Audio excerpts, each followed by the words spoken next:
భయ్యా ఇప్పుడే చూసాం మై బేబీ. ఇంతకు మనం ఓ బేబీ చూసాం, బేబీ చూసాం, అవి ఎంత కన్విజేషన్ వచ్చేసి ఇట్స్ టైమ్ మై బేబీ. అంటే ఎందుకు చెప్తున్నానంటే ఈ రోజులలో ఖచ్చితంగా ఇలాంటి సినిమాలు రావాలి భయ్యా. తెలుగు ప్రేక్షకులకి అందించిన సురేష్ కొన్నిటి గారికి ప్రత్యేక ధన్యవాదాలు. ఈ సినిమా మాత్రం ఒక రేంజ్ లో ఉంది భయ్యా. It's my baby. ఎందుకు చెప్తున్నా మనం ఆల్రెడీ తమిళ్లో మనము డిఎన్ఏ దాని డబ్బింగ్ ఇది మై బేబీ వెర్షన్.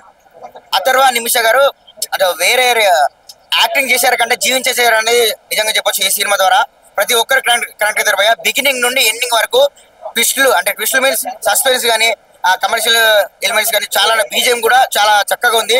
ఆ ఇంటర్వ్యూ బీజిఎం కానీ ఆ తండ్రి పడే వేదన, తల్లి పడే ఆవేదన చాలా చక్కగా చూపించారు ఈ మూవీలో.